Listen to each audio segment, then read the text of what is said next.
Welcome back, everybody. Today we're going to be looking at igneous rocks. What I'd like you to do is to find this page in your notes.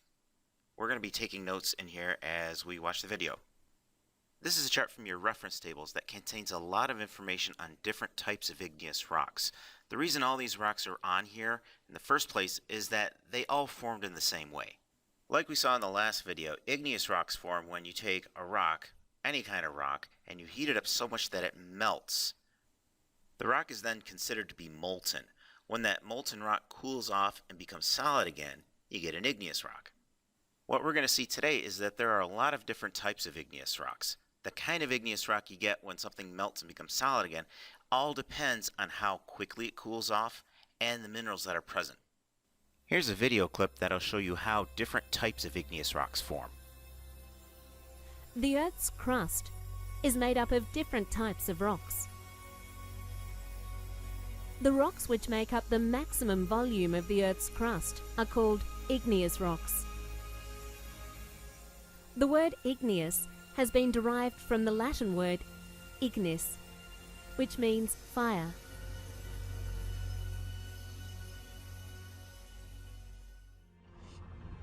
These rocks are associated with volcanic eruptions. Let's study more about igneous rocks and how they are formed. The liquid rock matter that we see coming out from volcanoes is called magma. It is a hot liquid made of melted minerals. When this magma reaches the Earth's surface, it is known as lava.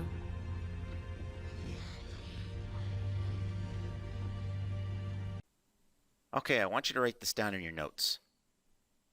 Magma is the molten or melted rock that is inside the Earth. Lava is the molten rock that is spilled out onto Earth's surface. So they're both rock that's been melted. The only difference is their location. That location, though, is going to affect how quickly those molten rocks cool. The cooling and the solidification of lava at the Earth's surface result in the formation of extrusive igneous rocks, which are also known as volcanic rocks. Due to rapid cooling, their crystals are fine-grained.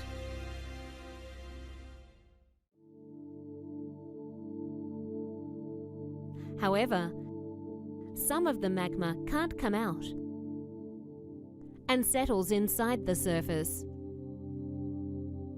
The magma cools slowly beneath the Earth's surface as it is completely surrounded by the soil and rock present there.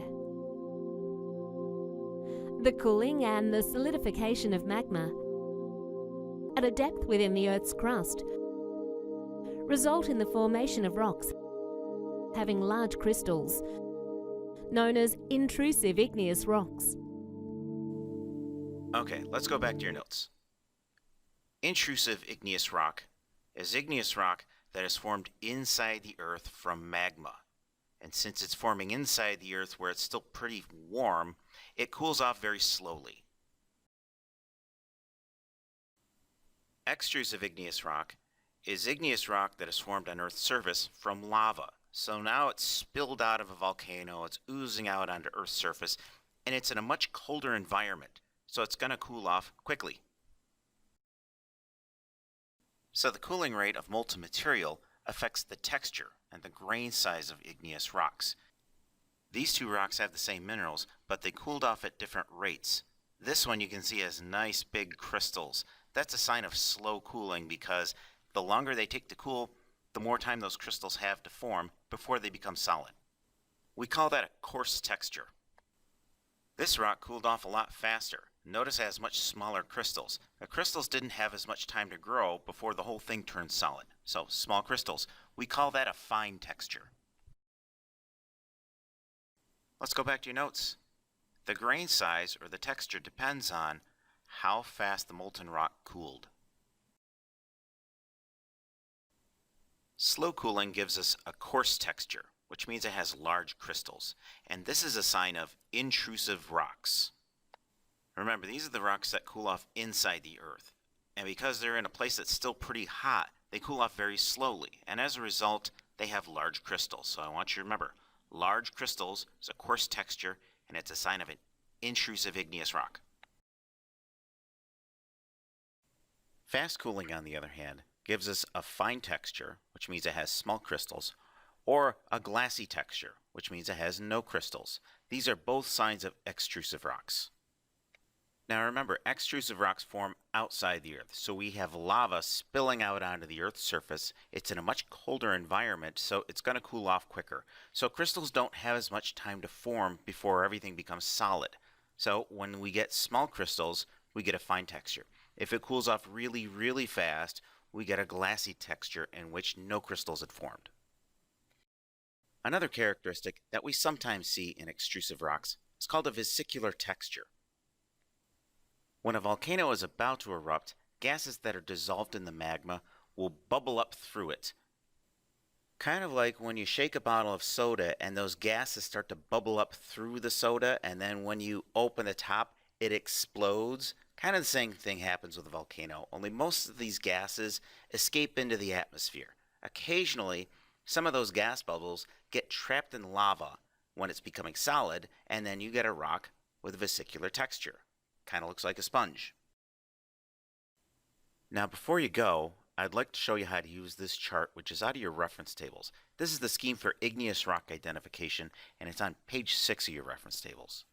This chart shows you a lot of what you need to know about igneous rocks, and it will also help you to identify them by examining their properties. On the top of the chart, we have the names of some of the most common igneous rocks.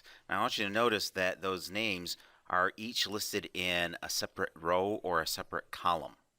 Those rows and columns match up with different properties, such as environment of formation. We have two types, intrusive, which is also called plutonic, and extrusive, which is also called volcanic. And as we just saw, those different environments of formation will affect the crystal size. So if you follow those rows all the way across to the other side of the chart, you will see that those environments of formation match up with these columns, crystal size and texture. Notice that texture really has two columns in it. The one on the right will indicate if a rock is vesicular or non-vesicular. Remember, if it's vesicular, that means it has gas pockets. Now if you go back to the rock names and you follow the columns down, you'll see that they'll cross over this middle section of the chart, which has three different spectrum on it. The first is for color. Notice on the left side of the chart, we have lighter colored rocks. As you move from left to right, they become darker in color. In the middle, we have density. Same idea. On the left side of the chart, the rocks have a lower density. As you move from left to right, they become more dense. Finally, we get to composition. On the left side of the chart, the rocks have a composition that is considered to be more felsic. What that means is that they have more silicon and aluminum. As you go from left to right, the composition becomes less felsic and more mafic. And what that means is that they have more iron and magnesium. Finally, as we get to the bottom, we have these different shaded patterns that represent different minerals that we find in different igneous rocks. Notice that some minerals are only on one side of the chart, while others are only on the other side, and some of them stretch across most of the chart. So here's how this chart works. Find the rock granite. Notice that granite is in a row that lines up with an intrusive environment of formation. As you know now, that means it'll have big crystals because it cools slowly. Well, if you go all the way over to the right, you will see it matches up with a crystal size of 1 millimeter to 10 millimeters, and there it is. Under our texture, we have a coarse texture.